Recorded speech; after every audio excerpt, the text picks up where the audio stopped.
V prijetno dolžnost mi je, da danes predstavim našega današnjega predavatelja, dr. Matjaža Kuntnerja, univerzitetnega diplomiranega biologa. Je sodelavec na Inštitutu za biologijo Jovana Hadžija pri Znanstveno-raziskovalnem centru Slovenske akademije znanosti in umetnosti. Bil je rojen v Ljubljani leta 1971, govori več tujih jezikov, med drugim angleščino in nemščino, izobraževal pa se je na dodiplomskem nivoju na Univerzi v Ljubljani, na oddelku za biologijo, medtem ko je doktorat končal na George Washington University v ZDA leta 2005. Njegovo področje raziskovanja je sistematika, predvsem filogenija, taksonomija in nomenklatura ter morfološke in molekularne raziskave na pajkih in na sesalcih. Deluje tudi na področju evolucijske biologije, predvsem koevolucija oblike spalnih organov pri pajkih in njihovo paritveno obnašanje, predvsem pri skupini neflidov, kar bo tudi tema današnjega predavanja. No, s tem seveda je povezano tudi delovanje na področju biodiverzitete s poudarkom na tropskih črnonožcih, kjer primerja predvsem tropske in pa področja v zmernih klimatih. Kar se tiče tropskega področja, deluje predvsem v francoski Gvajani, na Madagaskarju in pa tudi v mediteranskem področju. No, na taksonomskem področju, ki je povezano seveda spet z biodiverziteto, deluje na področju izbranih vrst pajkov in pa s tem je povezana spet peta skupina, to je vedenjska biologija, kjer se ukvarja z paritvenim obnašanjem pri pajkih velikanih. Kar se tiče njegovega položaja, trenutno je predstojnik Inštituta za biologijo na ZRC SAZU-ju in je istočasno tudi vodja oddelka za zoologijo na isti univerzi oziroma na isti inštituciji. V skupini ima tudi 5 sodelavcev, ki mu pri tem pomagajo. Njegovo mednarodno sodelovanje je zelo obširno in pestro, saj ima strokovne sodelavce oziroma znanstvene sodelavce praktično po celem svetu, od Avstralije do Združenih držav Amerike, Južne Amerike in Evrope, tudi na Japonsko. Skratka, ta spisek njegovih sodelavcev je zelo dolg. Kar se tiče pedagoške dejavnosti, je bil zunanji ocenjevalec za več doktorandov in je tudi sodeloval pri več recenzijah v tujih revijah. Trenutno je predavatelj na Univerzi v Ljubljani in sicer na dodiplomskem nivoju sistematika in evolucija. Predtem pa je predaval tudi na George Washington University v ZDA. Je dobitnik številnih štipendij in nagrad, med drugim so na spisku National Geographic Society, potem Univerza oziroma ARRS, se pravi Slovenska agencija za raziskovalno dejavnost, sodeloval pa je tudi v 6. okvirnem programu Evropske unije, kjer je dobil tudi Marie Curie štipendijo in pa sodeluje tudi z Smithsonian inštitutom. Do sedaj je njegovo strokovno delo oziroma ta predavateljska in publicistična dejavnost obsega številna vabljena predavanja doma in v tujini, kjer je glavno področje njegovih predstavitev so ravno pajki velikani. Doslej pa je drugače objavil 57 znanstvenih člankov in pa prispevkov na konferencah in je zelo aktiven tudi pri pisanju poljudnih člankov, tako v domači kot v tuji literaturi.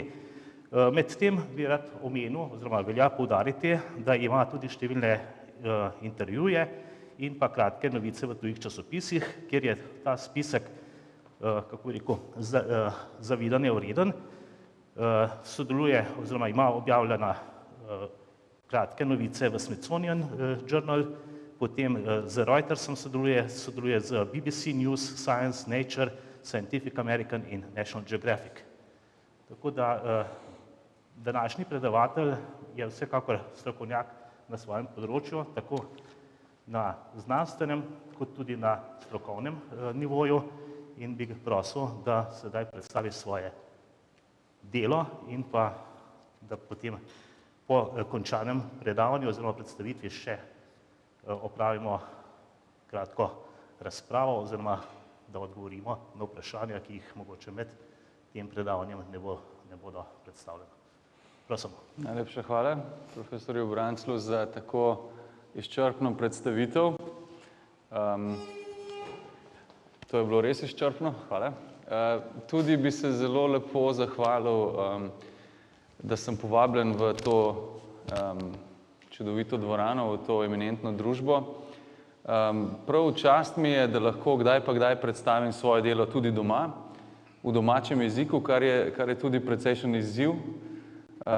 In upam, da mi bo to uspelo podati na nekakšen način, ki bo razumljiv in sprejemljiv za nebiologe, v glavnem za nespecialiste.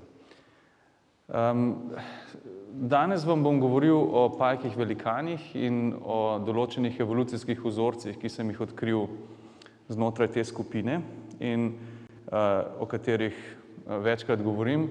V tujini predvsem dam tem predavanjem naslov malo drugače, nekaj takega kot sistematika mreže in spolnost, ker je nekako bolj vabljivo in verjetno se že sprašujete, zakaj vam kažem sliko harema v Istanbulu, namreč zato, ker bom govoril tudi o fenomenu evnuhov, sicer pri pajkih, ne pri ljudeh. Kot vsi veste, je naš planet Zemlja dom premnogim vrstam. Žal, niti približno ne vemo kolikim. Čeprav je opisanih manj kot 3 milijone vrst na Zemlji, pa so razne ocene, se gibljajo od nekaj 10 pa tja do 100 milijonov. Skratka, biologi nimamo niti najmanjšega pojma, koliko vrst dejansko prebiva na Zemlji. In z tem tempom odkrivanja, ki ga imamo, in z tempom izumiranja vrst, to tekmo grdo izgubljamo in jo bomo izgubili. Ta diverziteta je seveda skozi stoletja raziskav, predvsem v tropih, fascinirala biologe in naravoslovce. In eden tistih, ki je bil izredno fasciniran in ki je aktivno iskal odgovor na to, kaj generira to diverziteto, je bil seveda Charles Darwin. Lani smo praznovali okrogle obletnice, lani smo imeli nekakšno Darwinovo leto in mislim, da je prav, da se ga še naprej omenja, da ga nismo omenili samo lani, zdaj ga pa pozabimo. Namreč prav Charles Darwin je z svojimi odkritji v 19. stoletju odkrival vzroke za diverziteto in sicer je prišel do zaključka, da mora biti v naravi nek logičen proces, ki ga je imenoval naravna selekcija ali naravno odbiranje, ki je odgovorno za nastanek vrst in za spreminjanje vrst. Charles Darwin ni bil genialec, bil je pravi človek na pravem mestu, bil je marljiv opazovalec in po nekem spletu okoliščin, posebej z potovanjem z ladjo Beagle okrog sveta, se je dokopal do izredno pomembnih podatkov, izredno pomembnih opažanj in izredno pomembnega biološkega materiala, ki je prav v tistem času, ko so se naravoslovci začeli spraševati, ali ni morda res obstoj tolikšnih vrst posledica naravnih zakonitosti namesto nekega nadnaravnega bitja, da je ravno v tistem času deloval in imel to možnost potovati. In kot je sam rekel, mu je seveda to potovanje spremenilo življenje in tudi znanosti nasploh, kot bom omenil. Tukaj vidite na sliki tudi prvo evolucijsko drevo, to je njegov diagram, ki ga je narisal v svoji delovni sobi, ko je nekako se dokopal do tega, da so si vrste sorodne med sabo v nekem hierarhičnem odnosu. Njegovo najpomembnejše delo je zbral pod naslovom O nastanku vrst. Tega je ustvarjal dolgo, svojo teorijo razvoja in nastanka vrst je razvijal okrog 30 let. In vprašanje je, če bi to objavil v obliki knjige, če ne bi imel konkurenco iz malajskega otočja. Tam je deloval nek drugi angleški naravoslovec, Alfred Russel Wallace, ki je Darwinu pošiljal svojo korespondenco in ko mu je enkrat poslal praktično esej, ki je povzel njegovo teorijo, Darwinovo teorijo o nastanku vrst, se je Darwin moral odločiti in naenkrat objaviti ta tako imenovan izvleček svoje teorije. Še istega dne, ko je bil izdan, pri londonski založbi bil razprodan in sledilo je kar nekaj predelanih izdaj še v tistih letih, ter takojšnji prevodi v najpomembnejše svetovne jezike.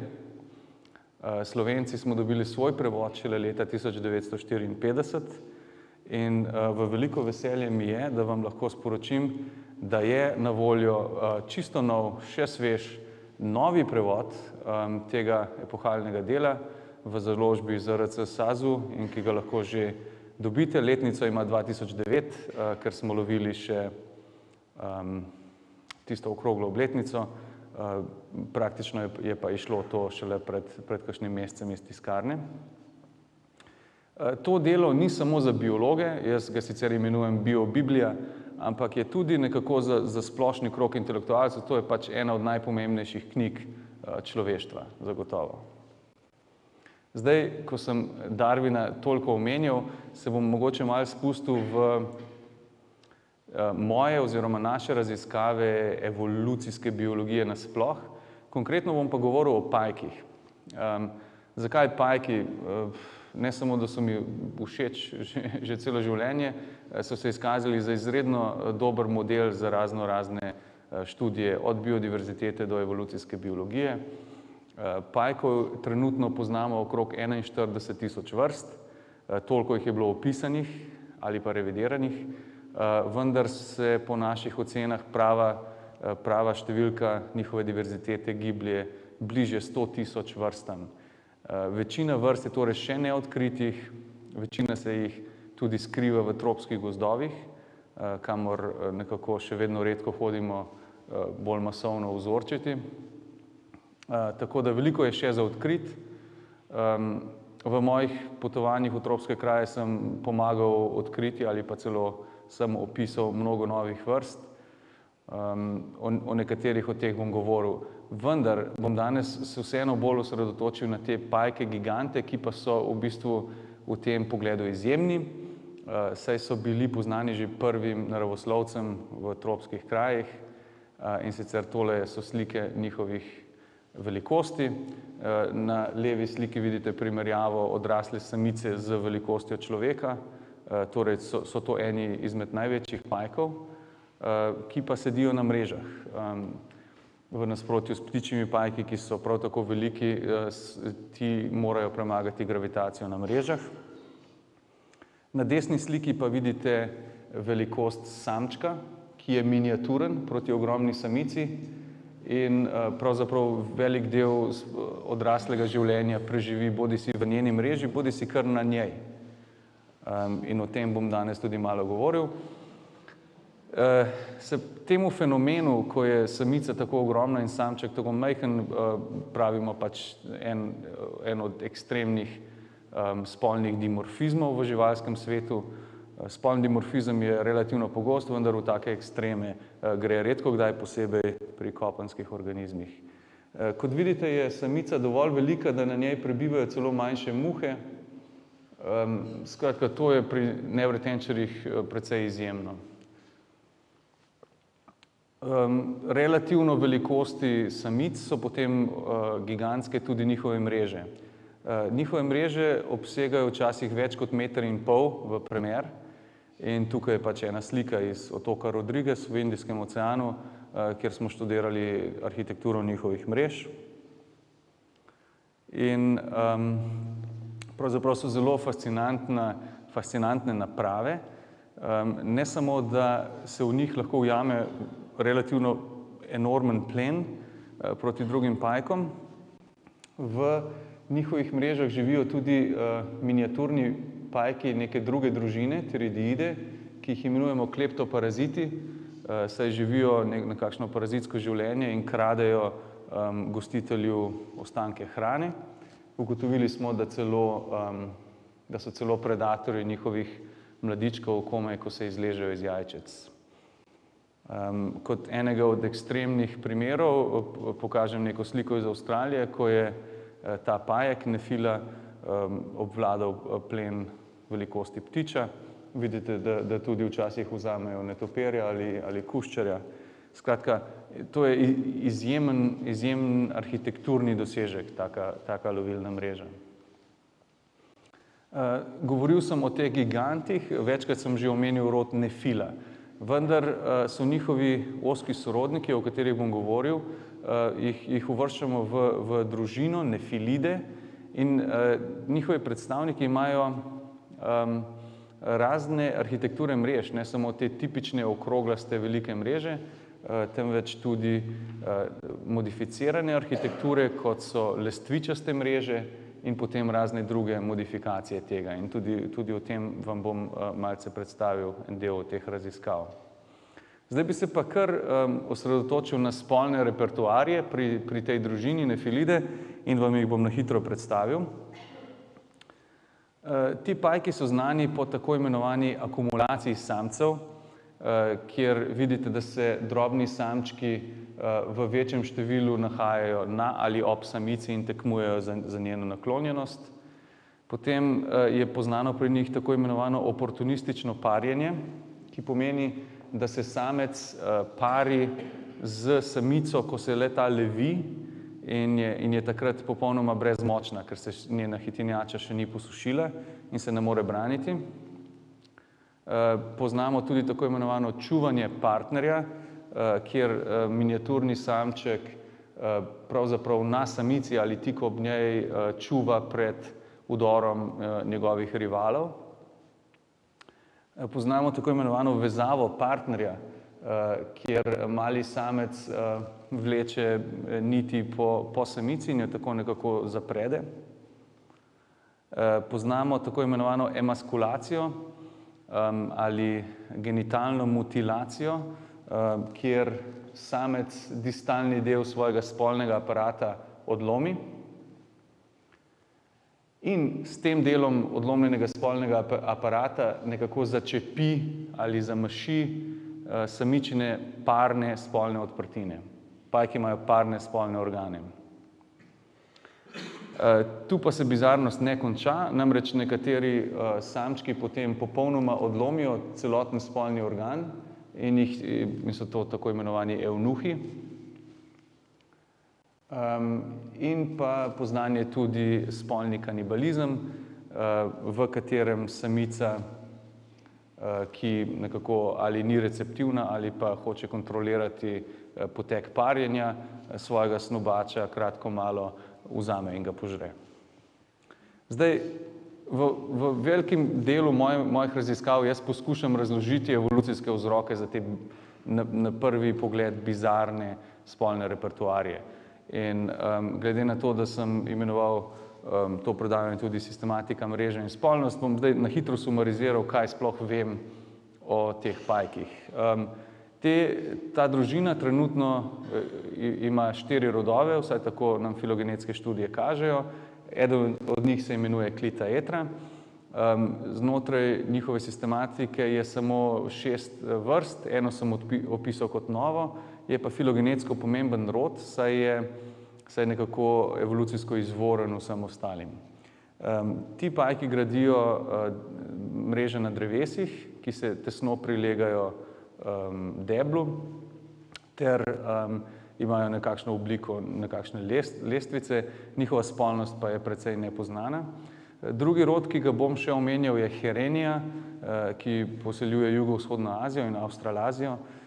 Njihova sistematika je okrog 11 vrst, 9 sem opisal kot novih. Njihove mreže so pa nekako ekstremne lestvičaste arhitekture, tako da res sledijo drevesnemu deblu. Njihova spolnost vsebuje vse tiste repertoarje, ki sem jih omenjal, kot so mutilacija, čepi in evnuhi. Potem je tu rod Nephilengis, kjer so samice že precej ogromne, zelo masivne. poznamo samo 4 vrste z delno lestvičastimi do kolesastimi mrežami. Ti so precej poznani po svojem vedenju evnuhov. In pa ta najbolj nekako znan rod, vsaj biologom je dobro poznan, čeprav je izključno tropski, nefila, kjer je bil nekakšen taksonomski kaos, ko sem se lotil njihove sistematike, vendar sem iz 150 imen, ki so na voljo v njihovi nomenklaturi, izbral samo 15 vrst, ki so dejansko prave vrste po svetu. Njihove mreže, kot sem pokazal, so precej gigantske in okrogle in kolesaste. Njihova spolnost pa vsebuje vse sorte repertoarjev od ekstremne monogamije do ekstremne poligamije. Glede na to, da so prav ti pajki iz rodu nefila fascinirali naravoslovce že od Linneja naprej, prvo vrsto namreč opisal prav sloviti Šved Karl Linné, ni bilo za pričakovati kakšnih novih vrst, vsaj znotraj tega rodu, vendar pa se je zgodilo ravno to. Namreč prirodoslovni muzeji po svetu hranijo zelo neverjetne zbirke, ki so neprecenljivih vrednosti, in prav v nekaj od njih sem našel neke oblike teh pajkov, ki se niso ujemale z nobeno dotlej poznano vrsto. Takoj sem organiziral 2 odpravi v Južno Afriko, prav na kraj, odkoder naj bi izvirali te primerki. Žal sta bili obe popolnoma neuspešni, ker nismo našli teh pajkov, vendar so bile tam neke druge vrste nefil. To je ena od ekip iz ene od 2 odprav. In le leto kasneje pa je južnoafriški kolega Charles Haddad imel srečo in našel v materialu iz prav tega parka, Tembe, še nekaj primerkov. Tako da smo ugotovili, da vrsta dejansko še obstaja tam, da še ni izumrla, sicer je redka. To njegovo ponovno odkritje še nekega materiala pa mi je potem omogočilo formalni taksonomski opis te vrste, ki sem jo poimenoval Nephila komaci po mojem pokojnem prijatelju Andreju Komacu.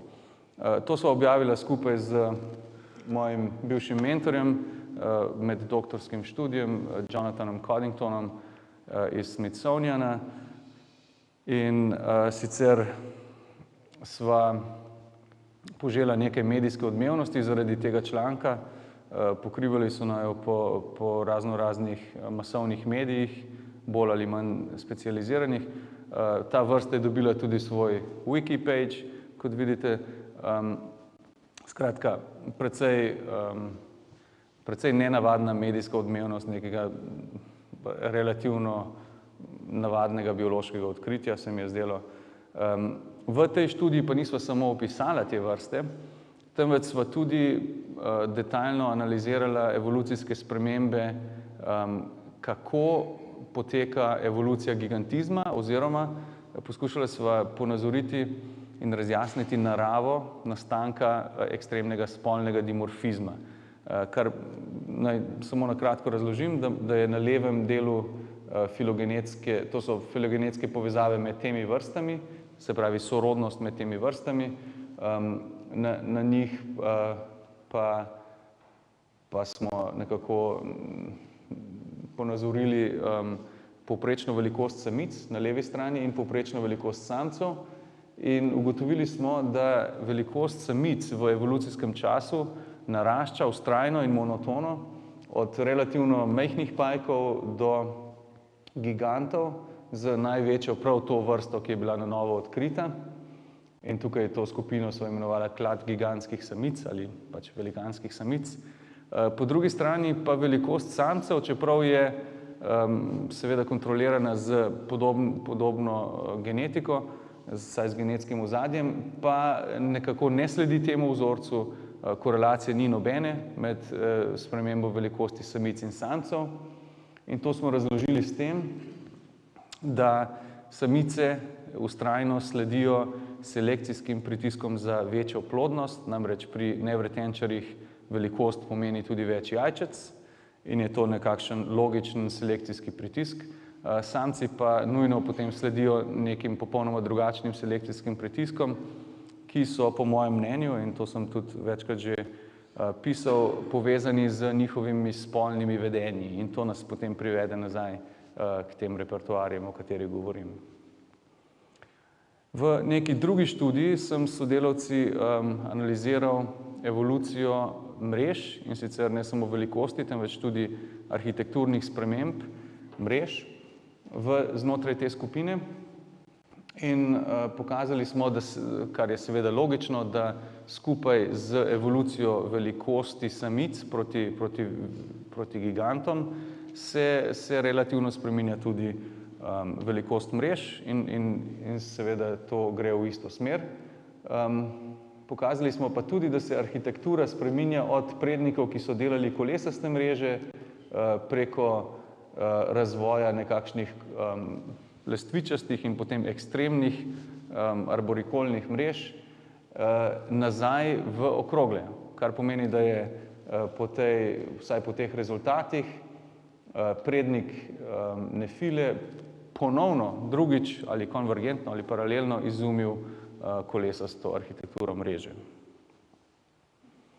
Torej se naše raziskave dotikajo tako spolnosti kot morfologije, kot tudi vedenja in mrež in filogenetske sistematike. Zdaj pa, če se na kratko vrnem nazaj k spolnim repertoarjem in jih poskušam malo bolj detaljno razložiti. Tukaj vidite več primerov spolnega čuvanja, bodisi pred ali postkopulatornega, kot tukaj, in pa ovijanje samice. Tu pa sem nekako ponazoril bolj natančno to, kar imenujemo spolna mutilacija. Namreč tole je intakten spolni organ samca, to je zlomljen spolni organ samca in tukaj vidite parne čepe v odprtinah samice. Tukaj potem vidimo pol evnuha, tako jim rečemo zaradi tega, ker imajo dva organa in če odlomi enega celega je pol evnuh ali pa polni evnuh, ki je izgubil že oba spolna organa, seveda so ti samci potem sterilni po definiciji. Zdaj, to so popolnoma na videz nelogična vedenja, zakaj bi se samec prostovoljno sam kastriral. To nam dolgo ni bilo jasno. Če pogledamo samo na hitro teorijo spolne selekcije, Darwin jo je predvidel v svojem delu, za njega je bilo to del naravne selekcije, vendar je bil njegov pogled na spolno selekcijo ali spolno odbiranje, kot je to zdaj prevedeno, mogoče preveč preprost. On je videl oba spola kot nekako harmonična, sicer samci med seboj seveda tekmujejo za naklonjenost samic, vidi pa samce kot poligamistični spol, samice pa kot tiste, ki so monogamne in nekako izbirčne. To se je seveda izkazalo za napačno, bi lahko trdil verjetno v večini primerov v zoologiji, kajti vsaj pri nevretenčarjih se izkaže, da so pa samice ekstremno poligamne in da tudi samci lahko včasih presegajo na monogamijo. Skratka, ta razmerja so malce porušena. In zdaj, če sprejmemo to, da so samice poligamne, potem so naenkrat pomembni popolnoma drugi mehanizmi, ki morajo potekati po kopulaciji, se pravi mehanizmi, kako se določa očetovstvo pri živalih. In sicer so postkopulatorni mehanizmi predvideni nekako trije, vsaj v recentni literaturi. V 70-ih so začeli pisati o kompeticiji spermijev. To so razni procesi, po katerih poteka nekakšen antagonizem med samci in si drug drugemu kradejo očetovstvo. Kasneje v 80-ih so začeli pisati o malce drugačnih mehanizmih, ki se imenujemo samičina kriptična izbira in to nekako postulira, da obstajajo mehanizmi, po katerih samica lahko selektira nekatere fenotipe in s tem nekako usmeri očetovstvo proti nekaterim in ne proti drugim. In pa najnovejša teorija je tako imenovani spolni konflikt, ki je nekako prišel v literaturo šele v 90-ih in se o tem veliko piše. To je precej kontroverzna literatura, ki pa nekako predvideva, da vsak spol nekako skrbi bolj za svoje interese, ki pa niso nujno v interesu tudi drugega spola. Se pravi, mora obstajati nekakšen antagonizem med samci in samicami. Rekel sem, da je kontroverzna teorija. Spolni konflikt, vsaj literatura pri pajkih ga ne predvideva in sem bil nekako prvi, ki sem začel kazati, da pa morda je prav ta mehanizem zelo pomemben prav pri tej skupini. Namreč začel sem razmišljati, da morda so vsi ti spolni repertoarji samca, ki jih omenjam, nekako namenjeni monopolizaciji samice, se pravi izključitvi rivalov. In sicer, da potem samčev interes ni nujno tudi enak samičinemu interesu. Samčev interes je monopolizirati samico in jo obdržati samo zase. Samičin interes pa je ubežati tej nekakšni monopolizaciji ter vzpostaviti ponovno kontrolo nad svojim načinom spolnosti, to je pa poligamija. Zdaj, napisal sem, da je možnost oboroževalne tekme, ali pač to tako kolokvialno rečemo, to se tudi imenuje spolno-antagonistična koevolucija, ki jo sproži ta spolni konflikt.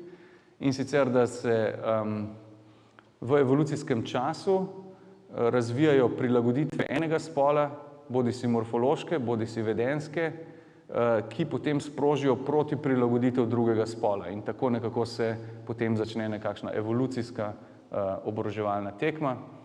Zdaj, če sem govoril o spolnem antagonizmu, se nam je zdelo, da je treba pokazati na antagonizem vedenj, to je eno, in drugo na koevolucijo. Se pravi, treba je pokazati neko korelacijo v evolucijskem času.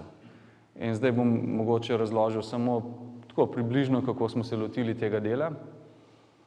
Antagonizem spolnih vedenj smo raziskovali v glavnem v sklopu tega projekta, evropskega projekta, ki nam je omogočil ne samo opremljen laboratorij, temveč tudi potovanja. In sicer smo študirali predstavnike vseh 4 rodov znotraj te družine po svetu, kjer smo izvajali paritvene poskuse, delno tudi doma, delno pa na terenu oziroma v improviziranih laboratorijih. Namreč na terenu smo iskali pajke, ki tik pred zadnjo levitvijo, s čimer smo kontrolirali njihovo spolno zgodovino in potem izvajali poskuse tako imenovanega dvojnega parjenja, kjer smo pač opazovali, ali se lahko parijo ponovno z istim organom, posebej, če so ga prej mutilirali. Potem smo tudi gledali, če je čepitev efektivna ali ne, in se pravi, če je monopolizacija sploh možna. Preverjali pa smo tudi pogostost agresivnosti. Tukaj je primer ene študije, ki je nekako kontrastirala 2 vrsti iz 2 različnih rodov, kjer smo pokazali na bistvene razlike v njihovi spolnosti.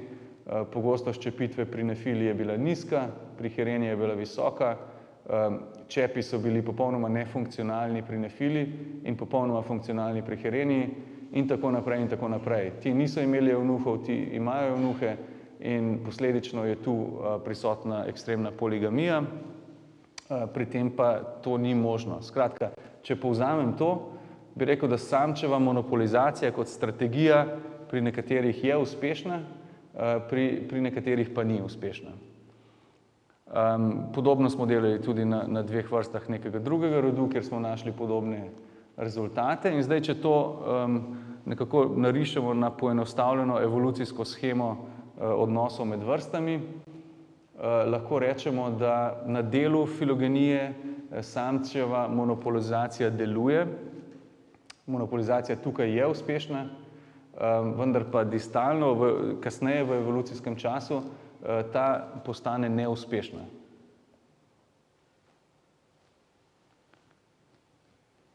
Potem, kot sem rekel, bi moral pokazati še na neko korelacijo med samo evolucijo kompleksnosti ali nekakšno koevolucijo.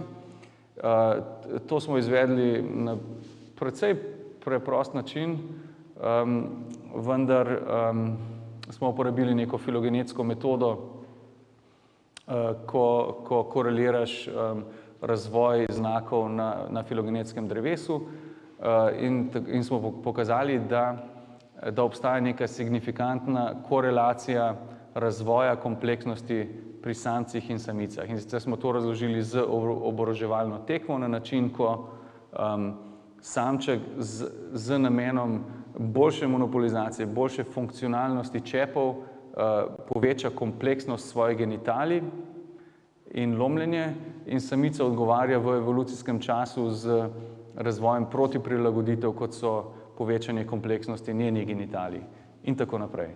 In to sproži antagonistično koevolucijo. Zdaj, če se vrnemo na to shemo in potem vidimo, da tam, kjer monopolizacija je, lahko rečemo, da strategija samca nekaj časa v evoluciji deluje pri tej skupini, da ultimativno pa strategija samice kot ubežanje pred monopolizacijo nekako zmaga v evolucijskem času.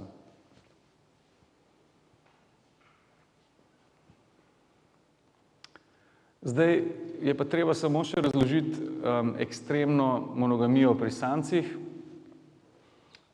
Namreč, zakaj bi nujno bilo samcu v interesu pariti se samo enkrat, saj ima parne spolne organe in bi lahko mogoče osemenil toliko več samic. Eden mehanizem je precej dobro poznan pri črnih vdovah, recimo.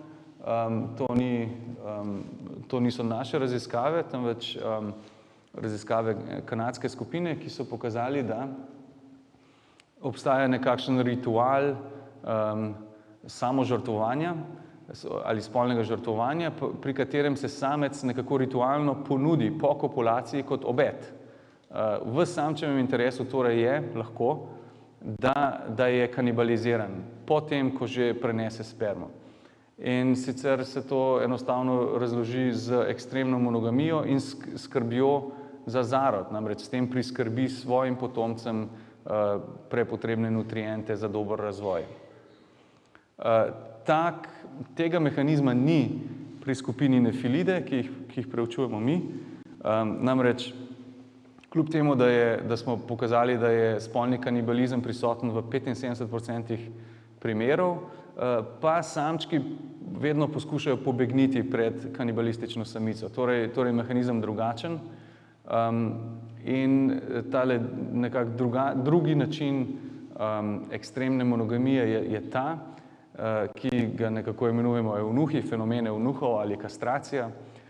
In sicer naše najnovejše študije, ki jih imamo še v pripravi, in sicer so to sveži podatki iz Singapurja izpred 2 mesecev, kažejo, da je fenomen eunuhov dejansko adaptiven, da lomljenje poteka v strogo določenih pogojih, ko je prisotna tudi samičina agresivnost in da samec s tem, ko postane eunuh, najprej doseže čepitev, se pravi, da zamaši samičin spolni organ z celotnim organom in tako tudi pravzaprav pobegne pred napadom kanibalizma samice, s tem preživi in skozi čepitev in skozi branjenje samice po kopulaciji nekako doseže tisto monopolizacijo in tisto, da prežene ostale samčke. Zdaj, testirali smo celo eno hipotezo, ki pravi, da je samec bolj agilen brez teh relativno kompleksnih organov in ko enkrat dosegel svoje, se pravi prenos sperme, je ta funkcionalnost potem pravzaprav dobra za njega, da je z večjo agilnostjo in z večjo agresivnostjo boljši v borbi z drugimi samci. Imamo pa še eno precej kontroverzno in tako zelo preliminarno hipotezo. Moram reči, da je zelo špekulativno, ampak mislim, da bomo to tudi napisali, da verjetno samček doseže tudi tako imenovano ploditev nadaljavo. oprostite, ko odvrže svoj organ, je le ta še relativno funkcionalen in ima zelo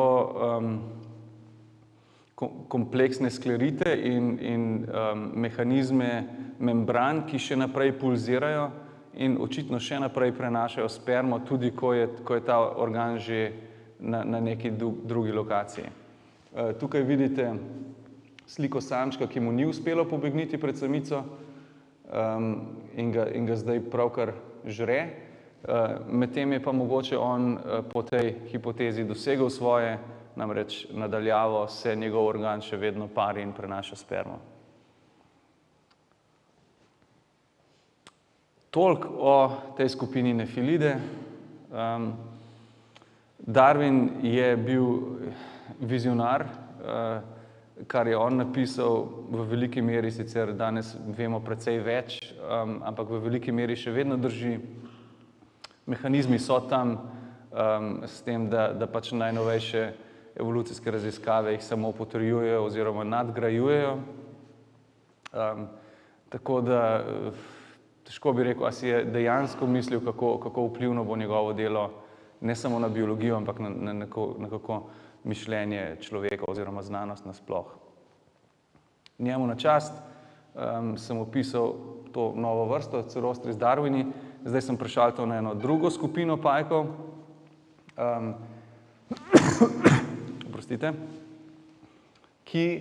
za katere smo ugotovili, da na Madagaskarju razvija sposobnost pletenja gigantskih mrež, ki so še precej večje od teh, in sicer z njimi vzpostavijo nekakšne mostove čez reko, s čimer so okupirali povsem novo nišo, ki drugim pajkom ni bila na voljo, in s tem nekako so monopolizirali prostor madagaskarskih rek v montanskem gozdu, in to je bilo dovolj za fundacijo National Geographic, da smo jih prepričali, da potrebujemo ta projekt, in so nas dejansko poslali dol na Madagaskar. To so čisto novi podatki, ampak nekako vam jih že zdaj malo predstavljam kot moj naslednji,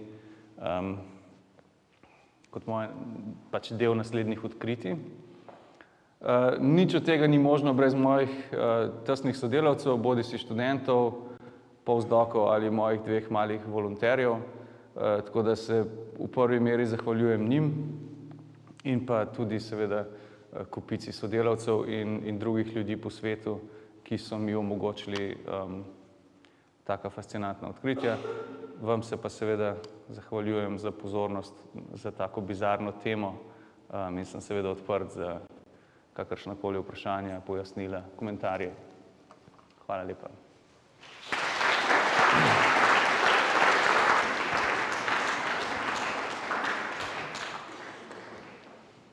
Dobro. Hvala lepa predavatelju za zanimivo, mogoče nekoliko na trenutke komplicirano predstavitev. Mislim, da je zdaj ene par besed še spregovorila o pajkih, potem pa seveda vabljena publika, da postavi vprašanja, na katera želite odgovore ali pa mogoče za še kakšna morebitna pojasnila. Dobro, mislim, med predavanjem oziroma to predstavitvijo sem se zapisal nekaj vprašanj, vendar da nekako, če začneva, mogoče nekaj, če bi lahko povedal nekaj bolj splošnega o pajkih, predvsem kakšna je njihova geološka zgodovina, se pravi, kdaj so v evolucijskem tem procesu nastali in pa mogoče tudi nekaj o njihovem dolžini življenja, recimo. Predvsem razlika med temi pajki zmernih klimatov in pa tropskimi pajki. Pajki so relativno zelo stara, filogenetsko oziroma geološko gledano zelo stara skupina. Poznamo prve fosile že iz Devona. Mislim, da je to kar okoli 400 milijonov, če se prav spomnim. Se pravi, filogenetsko zelo stara skupina. Mislim, da celo ti pajki, ki pletejo te tipične mreže, ki jih poznamo kot nekakšne okroglaste mreže, po angleško orb webs, so ena od zelo starih skupin. Poznamo fosile njihovih predilnih bradavic, kar nekako kaže na to, da so bili prisotni pred dinozavri. Zdaj, o samih fosilih bi seveda težko govoril, ker ni to predmet mojih raziskav, ampak poznamo celo iz teh skupin, ki jih omenjam, fosile, ki so stari med 40 in 50 milijonov let, starejših ne. Kar pa vseeno nekako nakazuje, da je ta skupina, kateri evolucijo poskušam slediti skozi sheme, ki sem jih pokazal, relativno stara. To pomeni, da ta evolucijski čas je relativno dolg, o katerem govorim, vendar bolj natančno v bistvu še ne morem govoriti, ker analize, tako imenovane molekularne ure, še tečejo v mojem in drugih laboratorijih. Pajki pridejo v vseh res možnih oblikah in poseljujejo vse možne kopenske habitate. Celo v vode gredo, celo nazadnje mi je avstralski kolega poročal o najdbah nekih pajkov v koralnih grebenih do 10 metrov globoko v slani vodi. Tako da so res nekako verjetno ekosistemsko gledano zelo uspešna skupina. Diverziteta pa je prav tako velika. Omenil sem preko 40.000 vrst, morda do 100.000 vrst. Seveda jih je največ v tropskih krajih, kot sem rekel, kjer so manj omejeni sezonami kot pri nas. Pri nas bi tipična vrsta nekako preživela zimo mogoče kot embrio, pa se potem nekako pride ven iz kokona in živi do konca sezone in potem odmre še pred zimo. Tako da njihov tipični življenjski krog se zaključi v manj kot enem letu. V tropih pa je to manj omejeno in poznamo skupine, ki živijo tudi po več let, celo do 20 let. Že spodobna starost tudi. Dobro, zdaj omenil si, da so nekje že kar nekaj milijonov, nekaj 10 ali pa nekaj 100 milijonov let pajki prisotni. Se pravi, to je čas, v katerem so se razvile številne vrste, se pravi, ta njihova biodiverziteta je posledica tudi te njihove starosti. Zdaj pravzaprav, v čem pa je pomen te biodiverzitete? Mislim na splošno ali pa konkretno pri pajkih. Mislim, pomen in posledica česa je? Ja, pomen je pravzaprav nesluten. Jaz mislim, da najtežja naloga, ki jo imamo v biologiji, je prepričati laično javnost, predvsem tiste, ki poskušajo financirati znanost, da delamo nekaj vrednega za človeštvo. Mi ne prijavljamo patentov in ne iznajdemo nekaj, kar bo drugo leto lahko človeštvo uporabljalo za lajšanje nekih tegob. Vendar pa so ti podatki popolnoma ključni. Raziskovanje predvsem tropskih krajev in odkrivanje novih vrst je enostavno bazična znanost par excellence, če vprašate mene. Tako da pomen biodiverzitete je težek za razumeti. Verjetno še najlažje bi ga bilo razumeti v smislu funkcioniranja ekosistemov, kjer večinoma na stotine vrst, ki poseljujejo nek relativno majhen prostor, recimo hektar tropskega gozda ali pa recimo nek koralni greben, imajo vsaka svojo vlogo, kar se tiče vedenja, kar se tiče prenosa nutrientov, kar se tiče trofičnih mrež in tako naprej in tako naprej. Večine teh interakcij sploh ne poznamo. Večina interakcij nam morda niti ne bo nikoli poznana, ker, kot vemo, izgubljamo habitate hitreje, kot mi uspevamo karkoli pametnega najti. Tako da že iz tega vidika funkcioniranja habitatov, zdravje okolja je biodiverziteta absolutni imperativ, da se jo ohrani v čim večjem obsegu, pač žal vsega se ne da ohraniti pri taki vrsti, kot je človek, ampak nekako nimamo pravice kot ena vrsta, ki je mogoče danes dominantna na tej zemlji, kar ignorirati biodiverzitete oziroma celo nič narediti v tej izgubi, ki je rapidna.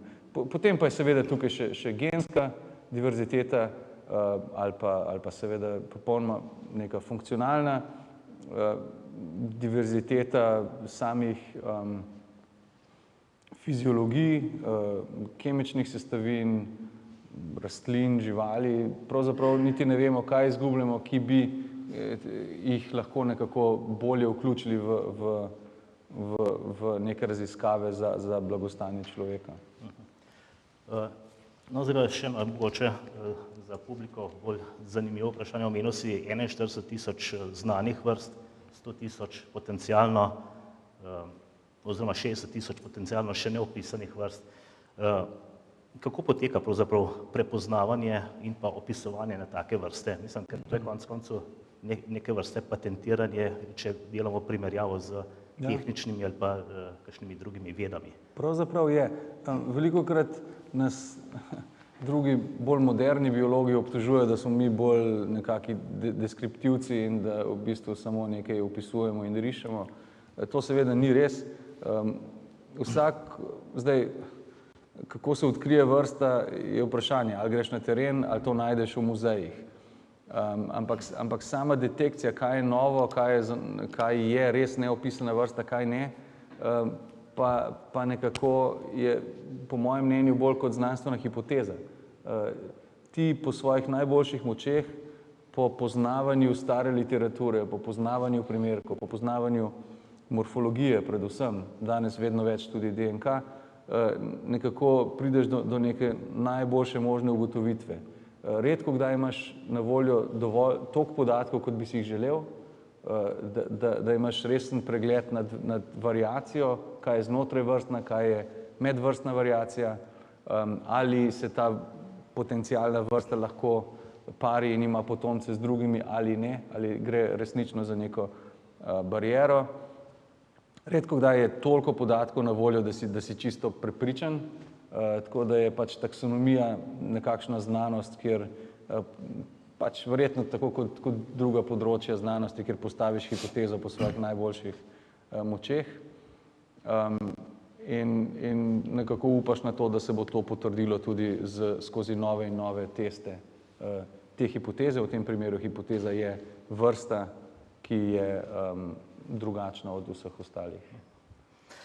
No, kako bi rekel, speciacija oziroma nastajanje novih vrst, to je zelo dolgotrajen postopek, mislim, traja nekaj 100 000 let ali pa celo več, odvisno seveda od skupine oziroma vrste.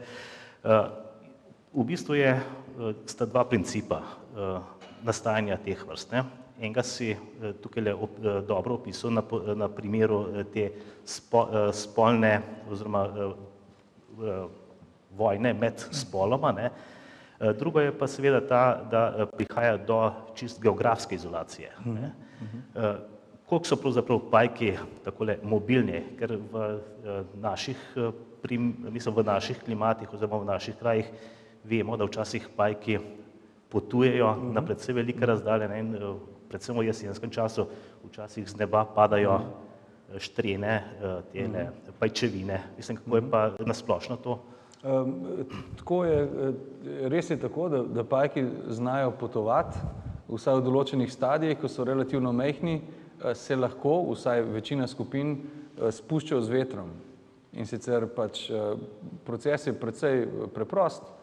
Micen pajek sedi na nekem delu vegetacije in spušča z vetrom pajčevino in ko je pajčevina težja od njega, ga veter odnese in tako se nekako razširijo iz svojega začetka.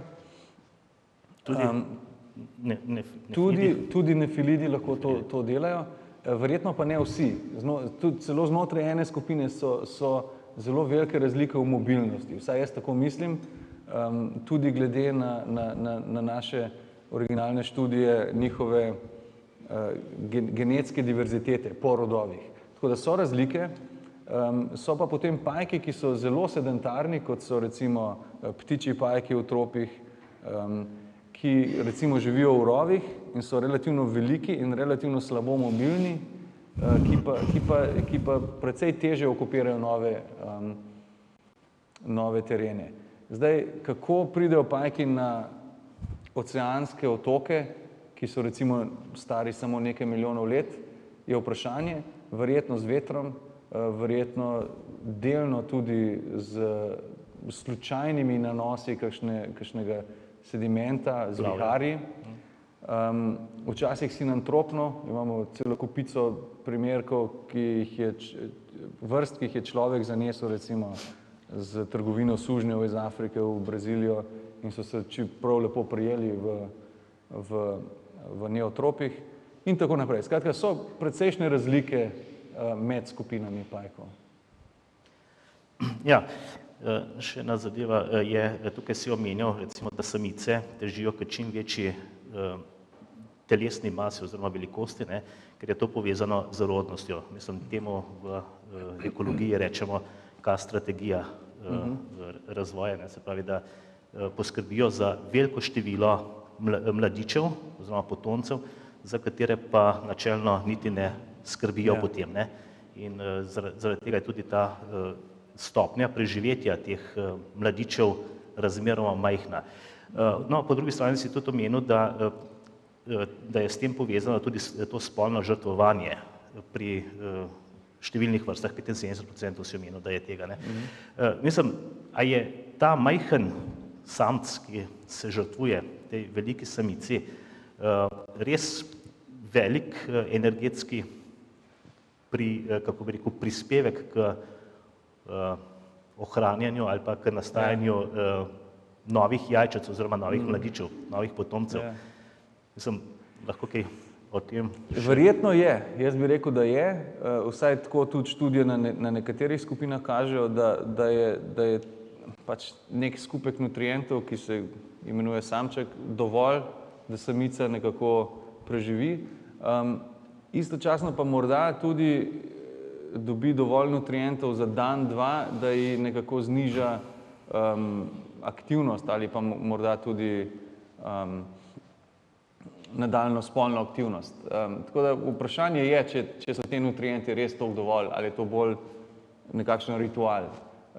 Veliko teh vedenj je izredno težko razumeti, če ga gledamo kot človek. Zakaj mutilacija, zakaj kastracija, zakaj kanibalizem, če pa je v tem okolju toliko drugih vrst. Tako da v bistvu je zelo težko razumeti. In zdaj, ko se mi zdi, da sem vse te stvari nekako povezal, se mi zdi, da začenjam nekako videti neko logiko v tem. Je pa evolucija pač dela po svojih principih in je zelo antropocentrično, pač mogoče celo antropocentrično reči temu spolni kanibalizem, mogoče je to pač naše videnje, da ga tako označimo. Ja, še, mislim, mogoče bi bilo dobro, da še razložiš tole, poligamnost pa monogamnost. Poligamnost, pravzaprav, kako jo lahko razumemo v tem primeru? Ali to pomeni, da samica odlaga jajca samo enkrat oziroma odloži samo en kokon v svojem življenju ali jih odloži več? Pri poligamnosti nekako ciljam na to, da se samica pari z več kot enim samcem. Naenkrat? Mislim, oziroma dokler je spolno aktivna, se pari. Seveda bi moral omeniti malo več biološkega ozadja. Recimo to, da imajo pajki, samice imajo organe za tako imenovane spermateke, kako se reče temu? Ja, shrambe. Za shrambo, hvala. Sperme, ki ostane dobra relativno dolgo. Skratka, ona je lahko spolno aktivna nekaj časa, ne da bi sproti porabljala to spermo za fertilizacijo jajc. Skratka, ona je lahko poligamna nekaj časa, kasneje pa se odloči, da je čas, ko bo fertilizirala jajčeca in se potem to seveda vse meša. Zdaj, mislim, da ni mehanizma, da bi ona toliko posegla v to, da bi potem, kljub temu, da se je parila z večjimi, da bi vsa jajčica bila nekako samo od enega samca. Ampak v principu odloži samo enkrat Ne, lahko odloži tudi večkrat. Se pravi, tudi v spermatekah se lahko to ohrani za več ovipozicij. Tako da spet so različne strategije pri različnih vrstah, ampak to je nekak tipičen primer. Dobro, mogoče samo še, da eno stvar pojasniš, ki med predavanjem mogoče ni bila prav dobro pojasnjena oziroma predstavljena. Kje so pravzaprav te kopulacijski organi pri pajkih? Predvsem pri samcih in pri samicah, ker vse tele slike iz skena in to nekako ne dajo ta pravega odgovora. Samci ne uporabljajo primarnih spolnih organov za transfer sperme, temveč uporabljajo nekakšne modificirane okončine. Imenujemo jih pedipalpi. Se pravi, jih imajo tik ob glavi. Zato sem kazal evnuhe, kjer se je videla glava in manjkajoči organi. Samice pa uporabljajo parne odprtine na mestu, kjer pravzaprav spolni organi so, in to sicer na sprednjem delu zadka, ventralno. Tako da tudi sama pozicija teh organov je dejansko res nenavadna. Ne? Dobro, če bi takole rekel, midva so izpit nekako opravila, ne? Zdaj pa mogoče še iz publike. Te slike od evnuhov pa čepov, če se da poslikati na živi živali, je treba pajka ubiti?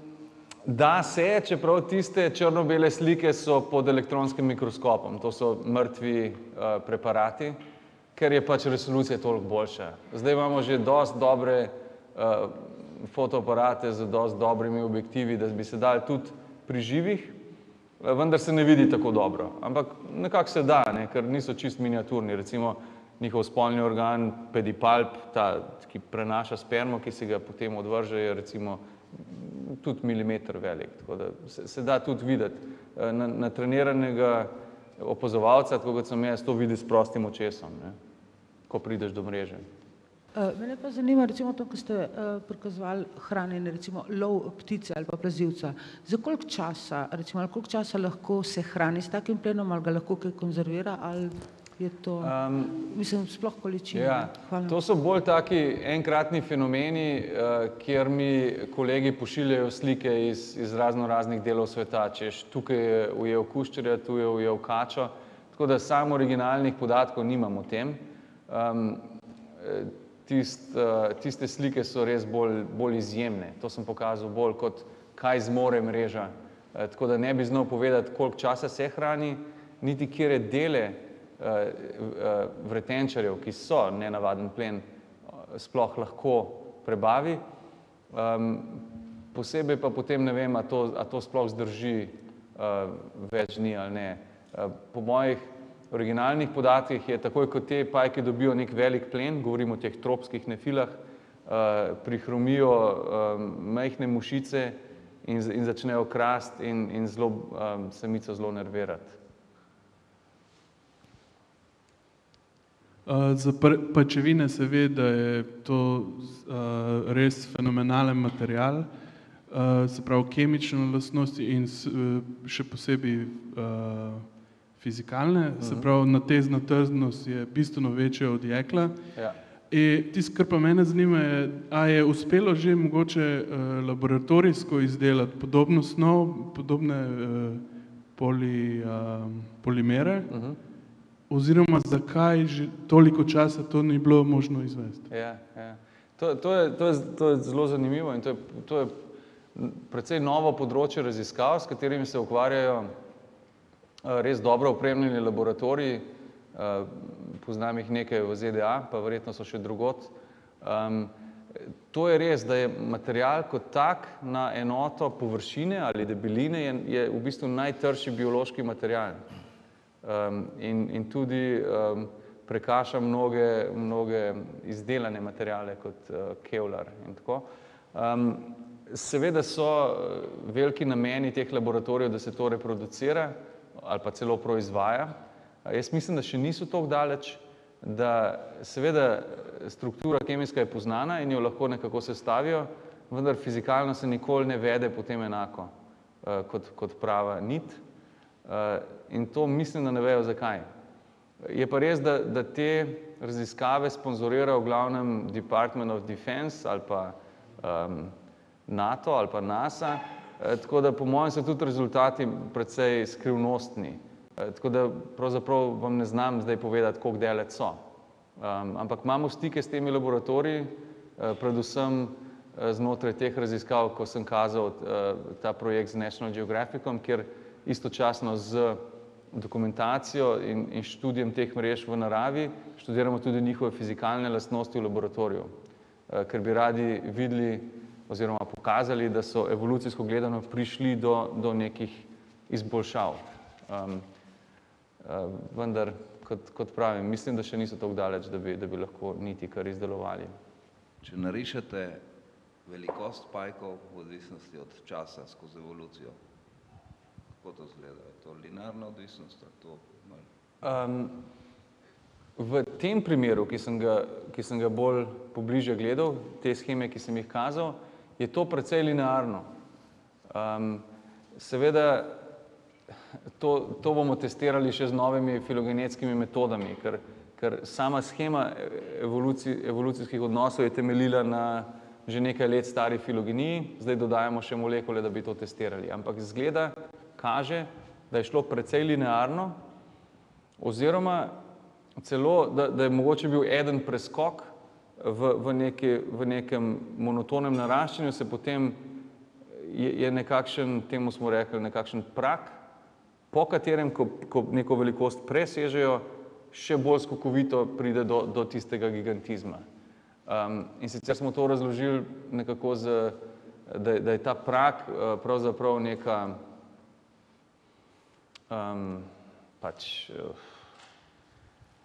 ko preidejo neke zahteve samega razvoja hitinjače, sam development, da ko presežejo tist, česar prej niso mogli, ali pa morda prerastejo svoje predatorje, so potem še bolj prosti, da se odzivajo selekciji. Tako da je morda nek preskok, ampak to še testiramo, če je to res.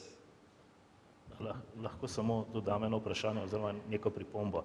V tem primeru, kjer je bil zdaj prikazan nefilide, to je verjetno ekstremen primer tega gigantizma v tej skupini.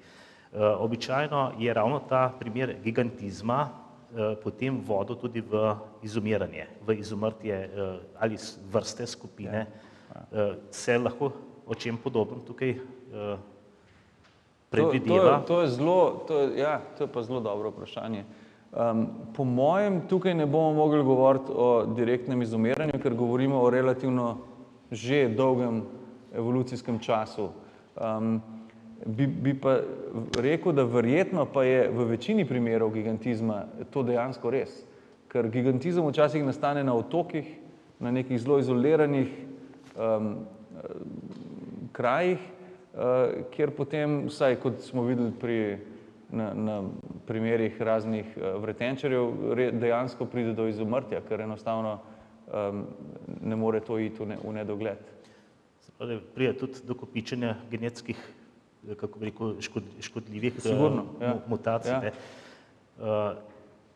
Če se ne motim, mislim, je bilo pred kratkim tudi objavljeno, da je nek podoben, ta gigantski pajk bil odkrit v Palestini oziroma v Izraelu. A res?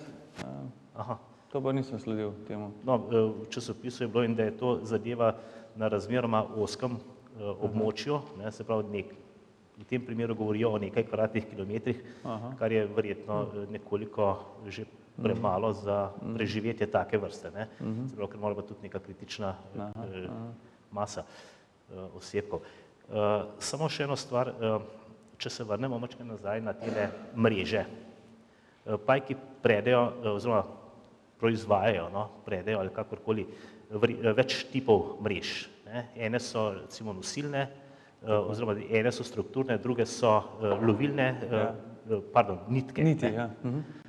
Je recimo te lovilne niti, vsaj pri naših pajkih, so vedno lepljive.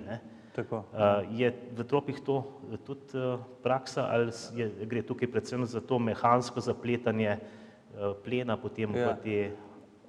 Dejansko je res, da imajo pajki tipično precej različnih tipov niti, recimo nefilidi ali pa tipični križovci, ki jih poznamo iz vrtov, imajo 6 tipov niti, 6 različnih žlez za različne tipe.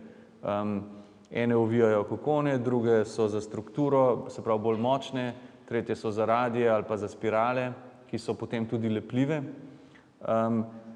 Tipični te pajki, ki delajo nekakšne kolesaste mreže, imajo te lepljive elemente not s pravim dejanskim lepilom, z kapljicami lepila. Tako je tudi v tropih in tudi pri nas, pri teh skupinah, ki so to razvile. Tako da v tem pogledu se ne razlikuje, samo da je v tropih seveda več vrst.